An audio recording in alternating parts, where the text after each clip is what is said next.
Go for it. Friggin' what up, dude? Strider Wilson. I'm the host of this podcast that's mine. Going to be called History is Dank. History is Dank with Strider Wilson. Dankness from the Friggin' what up, dude, and welcome back to another ep of History is Dank. I'm your host, Strider Wilson. We got Aaron going beast mode on the sticks. Dude, what's going down, Aaron? What up? Dude, freaking posted up over here, dude. Feeling good. Feeling right. Watched Blue Velvet recently. Why? Why? Weird. Weird movie. What's it even about, dude? What, the underbelly of suburbia? I guess, yeah. Just weird. Bad energy. Wrong energy. Not something I can relax to. And then, you know, just posted up, dude. It's raining freaking balls out here, dude. And so I've been posting up, dude, and just looking at some articles, and one popped up, biggest military disasters of all time. And I'm going, you know, you got your, you know, we're looking at, you know, you got your Custer's last stand, him being a dumb idiot. You got, you know, some Roman battles, Napoleon's invasion of Russia, of course. Also Hitler's invasion of Russia. Big mistakes. You don't go to Russia in the winter, dude. Japan's attack on Pearl Harbor, big mistake. You know, awaking the sleeping giant, I believe, was it General Yamamoto said that himself, I believe. You know, but the one that we're going to focus on today was poetically bad. And I say that because there's a famous poem Lord Alfred Tennyson wrote. The first Baron, English poet. Dude, it's badass. In the 1800s, you could just be a poet. That's pretty sick. We do have poets today, but it's like, I don't know. I feel like they don't get the respect that they deserve. You know? A lot of poems he had, this is an era of, you know, armament, nationalism is building up, you know. In the war that he's writing about, in the poem that he's writing about, is about the charge of the Light Brigade. You've heard of it? Mm-hmm. Okay. Funny enough, he also did write a poem about the charge of the Heavy Brigade. Immediately I wanted to make a joke there. But the Heavy Brigade actually, in this same battle that we're going to be talking about, this battle of like Balaclava, okay? This is in the Crimean War, not the Battle of Baklava, which is a tasty dessert you can have in Greece. Also, maybe all over the Mediterranean region. Very tasty baklava. But this battle is a frontal assault against a large Russian artillery battery. And we're talking, this goes down in like the let me get to let's get a little background first before we dive into, we'll read the poem, then we'll sort of dissect the poem. The Crimean War here, 1853 to 1856, just before the American Civil War. So the type of fighting you have here is, you know, infantry's line up, you know, exchange volleys, then charge. You know, you have, in this battle, one of the pieces of technology that's developed is the artillery shell as opposed to the cannon ball. Much more accurate. Much more effective, brutal. So casualties, you have technology surpassing strategy to a degree here. Not so much in the Civil War, you have that a little bit, the American Civil War, but really where that comes into effect is World War I. You know, they start having to dig trenches. Dudes are like, look, we can't line up anymore. There's machine guns now. So this Crimean War took place where there's a war going on right now. The Crimean Peninsula on the Black Sea claimed an estimated 650,000 lives, and you have Britain, France, Turkey, Sardinia against Russia, whose ruler at the time is Tsar Nicholas I. He's attempting to expand his influence over the Middle East and the Eastern Mediterranean at the expense of the declining Ottoman Empire. Ottoman Empire will fully collapse after World War I. The British and French get involved because they see Tsar Nicholas's power grab as a danger to their trade routes, and they're determined to stop him. So it's about the money. So leading up to this charge of the Light Brigade, we're going to go through 3 noteworthy engagements, one of them known as the Thin Red Line. Also, in my opinion, a bad movie. That's a Terrence Malick movie, World War II movie. This Thin Red Line, we'll get into why it's called the Thin Red Line, but is not a World War II movie. Obviously, it's a Crimean War engagement. Yeah, that movie is a snooze. I mean, it has a star-studded cast. Yeah. Unbelievable. Everyone's in that movie. You got Woody Harrelson. Yep. Very animated guy, fun guy, great with dialogue. He does nothing. Yep. Cusack. Jim Caviezel's your lead. That's when you know you're going to sleep. That's when you know you're going to catch some Z's. However, I do have to say, Count of Monte Cristo, he crushes it. Yep. Also, handsome guy. Handsome. Also, weird dude. Very. Weird. One-on-one hang with Jim Caviezel? No thanks. I think I've said that on multiple podcasts. I'm not hanging out with that guy one-on-one. Nope. Group setting, sure. Hey, what's up, dude? Cool. His movie Sound of Freedom, is good, based on true events. Did you see that or know anything about it? I know a little bit about it, yeah. Very gnarly. It's nuts. Intense movie. I don't know if I'd say any of it's true, but yeah, I mean, well, that them going to that island and stuff. There's one singular pulling that sting operation. There's one singular source for the movie, and it's the guy who wrote it.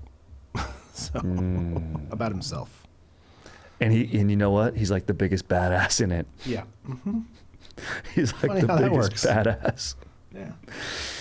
Dude, I want to do a one-woman show. I want to do a one-woman show. I want to do a one-man show. I say that because I recently saw Kate Berlant show. Pretty good. Directed by Bo Burnham over at the Pasadena Playhouse. I do recommend going and seeing it.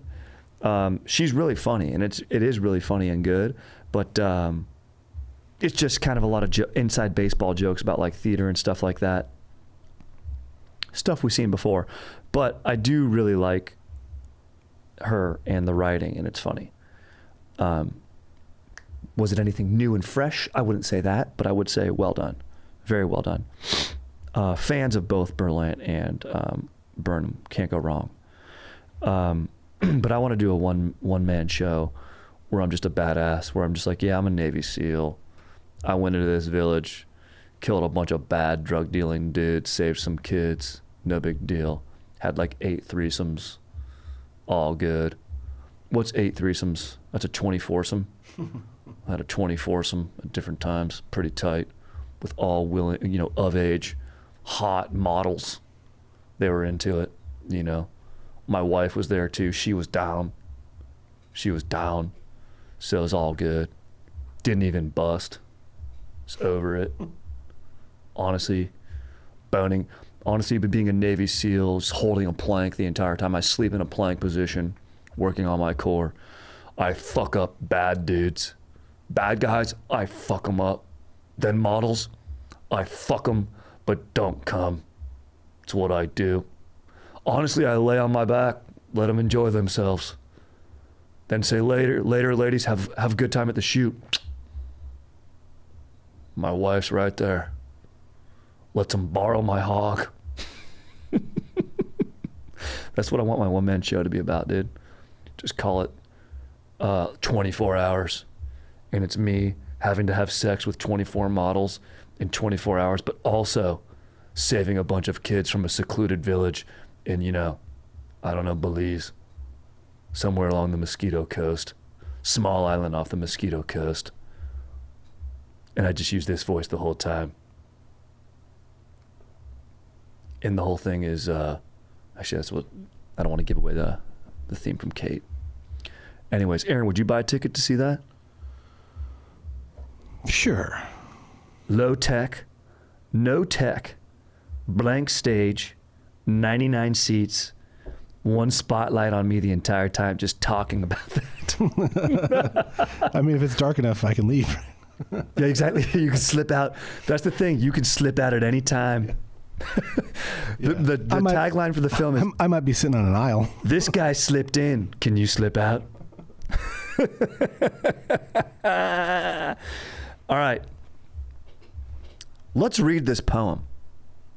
Okay? In the theme of one-man shows, let's read poetry here. The Charge of the Light Brigade. Alfred, Lord Tennyson. 1809, 1892. Okay? It's his life span. Pretty good run there. Okay. We're going to interpret this after, but so you guys can go into it fresh listening, sort of draw your own interpretations, because I think that's most important.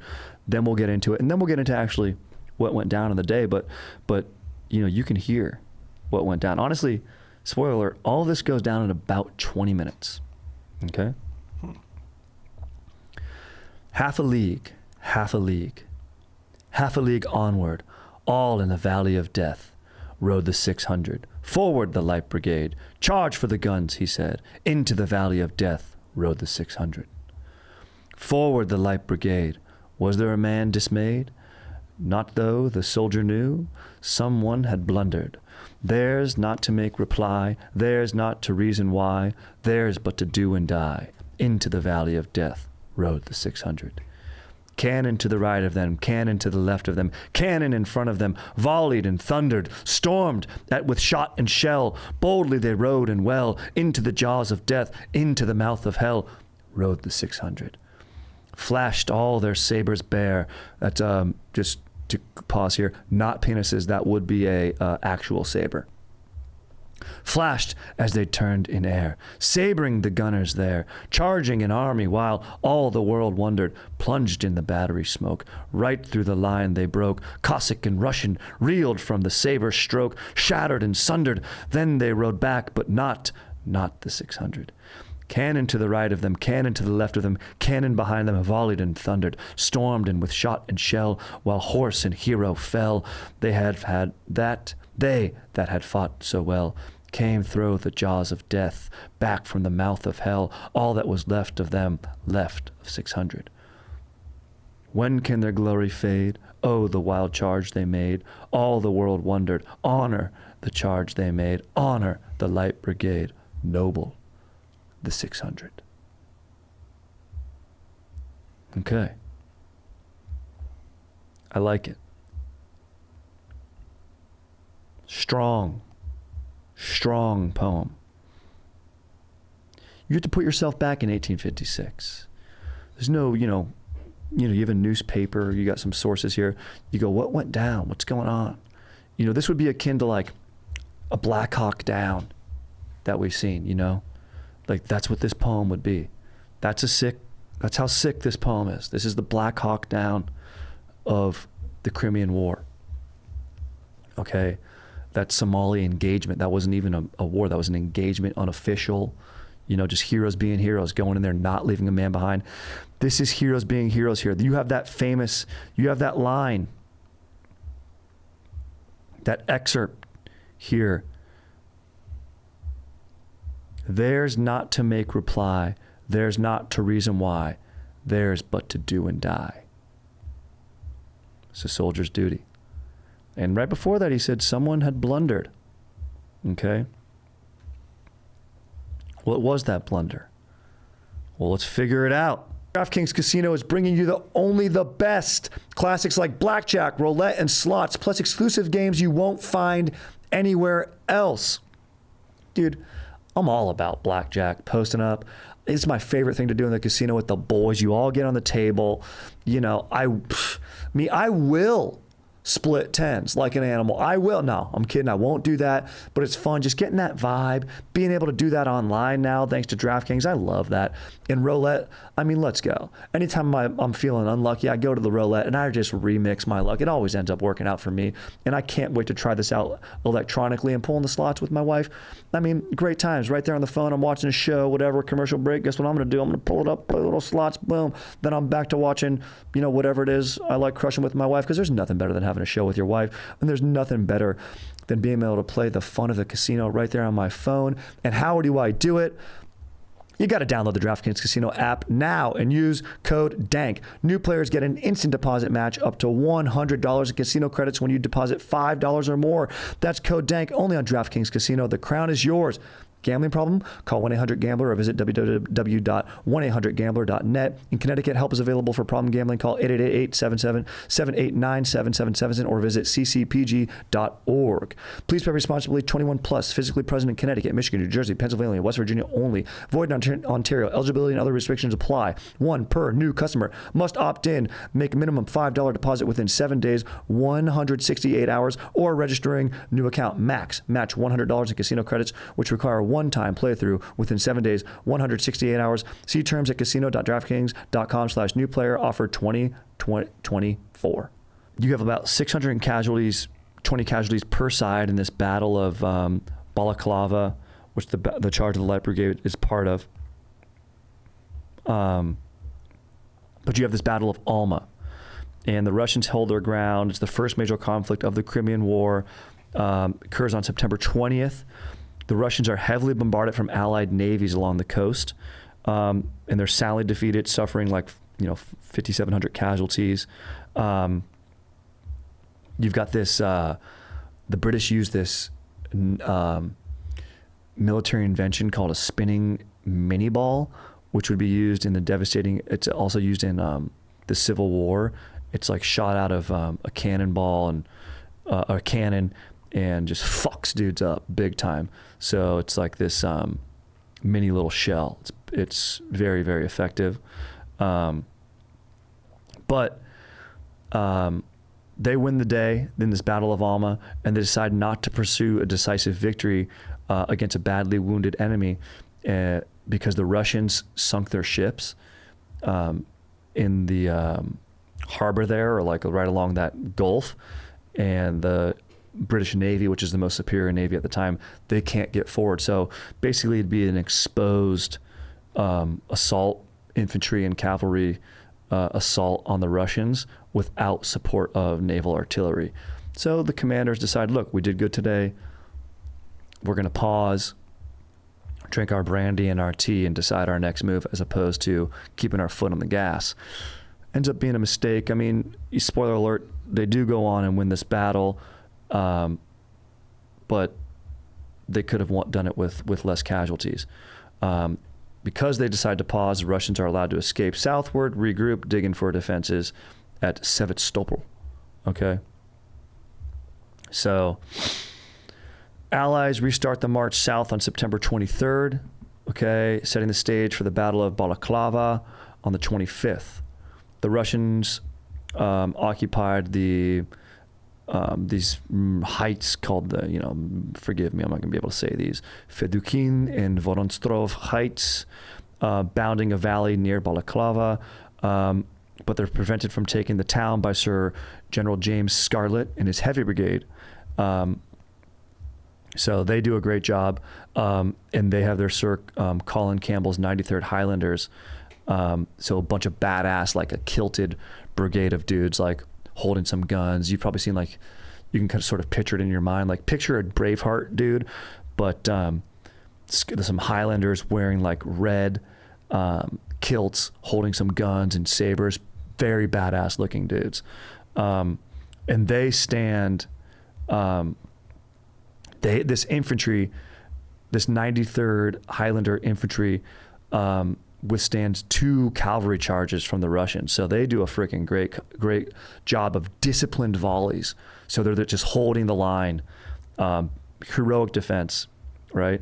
And that's what they call the thin red line, is these guys, these kilted dudes who take a lot of casualties, bloody, and a thin red line because there wasn't many soldiers there. So that's honestly badass and poetic. You got a lot of poetic moments going on here.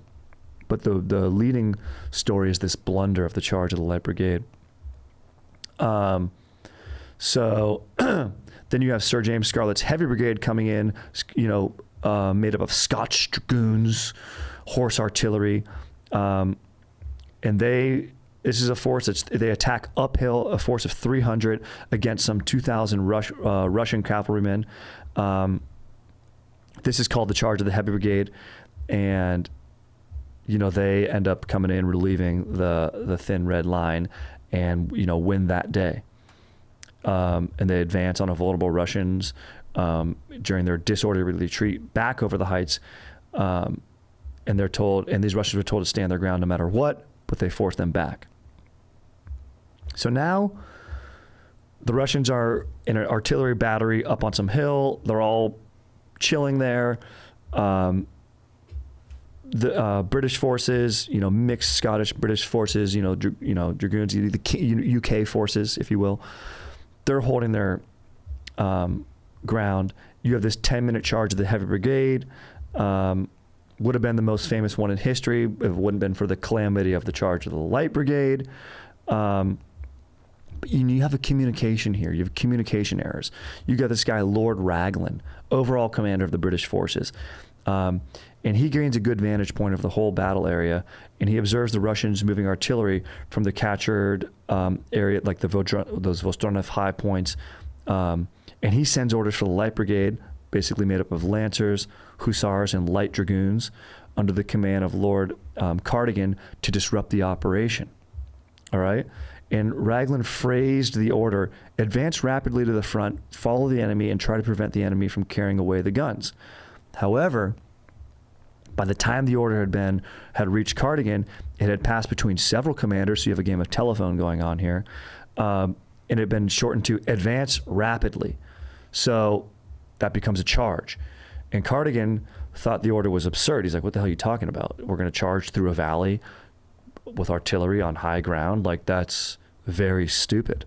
That's like in military class 101. They're like, yeah, you probably shouldn't do that. But guess what? Just like Lord Tennyson says, it's not theirs to reason why, it's theirs to do and die. So he follows the order. He attacks the valley surrounded by Russian artillery forces on 3 sides instead of attacking the isolated Russian one on the surrounding heights.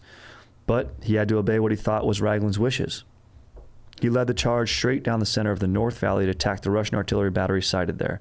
The brigade advanced slowly at first and then at full charge, 600 men. All the time fired upon by the Russian guns, 3 different sides, front, left, and right. Heavy losses by the time they reached the battery, threatened, and they're also threatened by a counterattack from the Russian cavalry.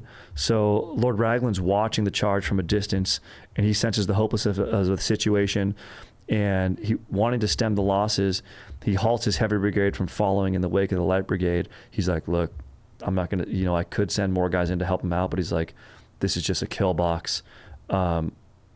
This got fucked up. He's like, we got to cut our losses. So there's no backup. They're fully exposed. The Russians notice this. They sweep down from the valley and the surrounding heights. The Light Brigade is now virtually encircled. Think Battle of the Bastards style, where the, Ramsay Bolton's army gets surrounded by the Knights of the Vale. It's like instead of being infantry, it's all cavalry surrounding and then artillery pounding down on them. The Light Brigade notices this as well. They're like, oh yeah, we're fucking fully surrounded and we have no support. So they're in a fierce battle of sabers, hand-to-hand combat, swords, some guns, lances, right? So it's all this mix of like old-time fighting. Like it's, what's that movie, that great movie with Heath Ledger? Alan Tudyk has that great line where it's like, you silly man on your horse with your silly sticks. And he's like, it's called a lance. A Knight's Tale? Yeah, great movie. First movie to take modern rock and put it on, a period piece. Good call. I'm pretty sure that came out before Marie Antoinette. Yeah. So those who survived the charge fight, murk some Russians and some Cossacks, and then get out of there. They charge back. 110 killed, 130 wounded, another 30 or so captured. 375 horses were killed, terrible, had to be destroyed afterwards. And like I said, all this takes place in about 20 minutes and before noon. Before even noon, this goes down. Those horses knew what they signed up for. Those horses did know. They were war horses. They had it in their eye. So They knew what side they were on. Yeah. And this is, the horses knew who they were fighting. The horses were praying to God. And in fact, you're going, what the hell is this Crimean War even going on? I mentioned, it's about shipping lanes and stuff. But what really sparked the onset of the war was religious tension between Catholics and the Orthodox believers, including Russians, over access to Jerusalem and other places under Turkish rule that were considered sacred by both Christian sects. So sects, not sex. So this takes place after violence in Bethlehem, in which Orthodox monks were killed. Nicholas sent an emissary to the Turkish Sultan, Abdülmecid I, and demanded not only equal access to religious sites, but also that the Sultan recognize Nicholas as the protector of Orthodox Christians throughout the Ottoman Empire. And, it's basically all getting very icky. The Sultan refuses this request. He's like, no, I'm not telling you you're a protector over my subjects. These are my subjects. So Nicholas calls this ruler a sick man. He decided to occupy the Turkish-controlled areas of Moldavia and Wallachia. That's where we get our vampire myth from. You have Vlad the Impaler. He was the Prince of Wallachia in Romania. And Turkey declares war on Russia. Russia counterattacks, and Turks win some initial victories, but was lopsided in Russian favor leading on. Then you have this Crimean War,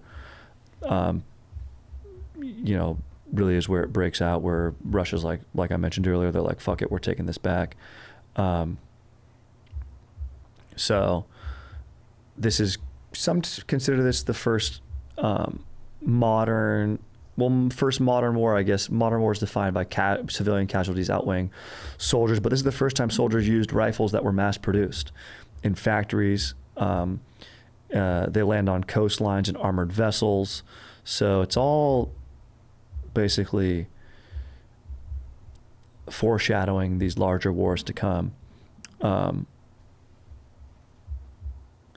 it all develops out of unrest in the Middle East, which is insane because that's exactly what we have going on now. So it's scary to think about what developments will come. Hopefully we can look back and learn from our past. And it also has this comms, which is huge. You have really fast and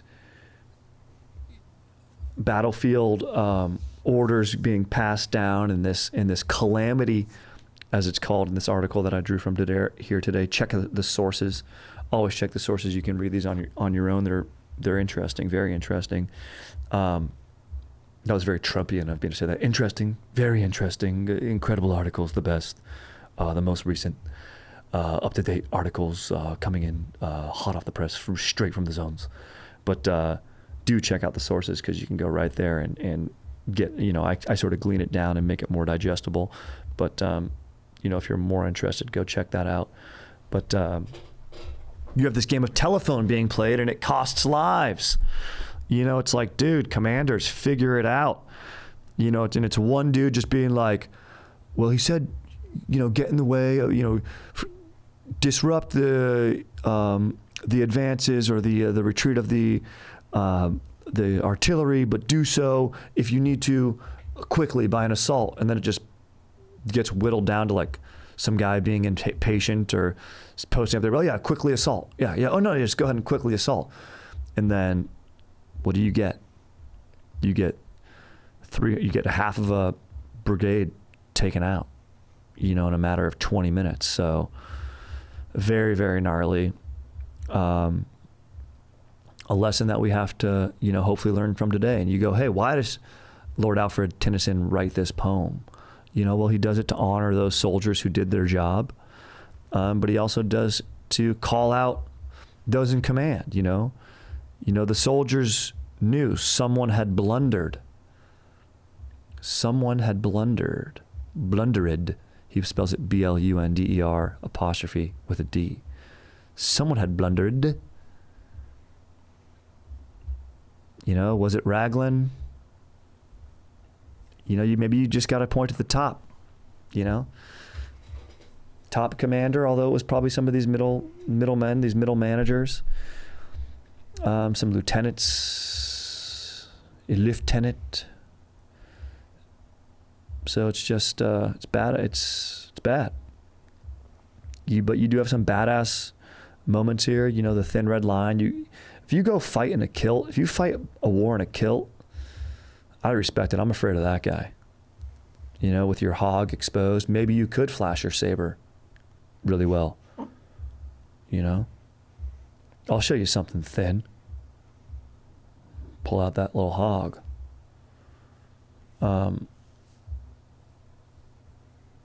So very, very gnarly. By the way, you have this technological breakthrough here. It's the first time you have, just speaking of communications and greater war efforts, the British and French forces were communicating from Crimea in their headquarters in Paris via telegraph lines built by railroads, along railroads. Jeez, can't even say that railroad myself, trying to say that word. And also transport lines, supplies, and ammunition via rail. War indirectly led to bigger breakthroughs, like I mentioned with the rifles. You got this British industrialist Henry Bessemer developed a new, more powerful and accurate type of artillery shell, like I mentioned. You had those little mini balls that were devastating, but he discovered then that standard cast iron naval gun barrels could handle the force his projectiles generated in these shells. He patented the process for mass production of steel, which became a central material in modern warfare. A dealer of death. So very gnarly. Tough to focus on that battle of the Light Brigade there. But just a bunch of soldiers doing their duty. Before we get out of here, want to read one email. This is the type of email I need to be getting. My boy Taylor emails me, says, hey man, I've been baked and feeling great. He tells me about how sick it is in Austin, Texas, to get legal weed and, maybe doing a show where you set up a party bus and stop at some legal weed venues. He's like, that'd be pretty sick. But really what I love is his afterword.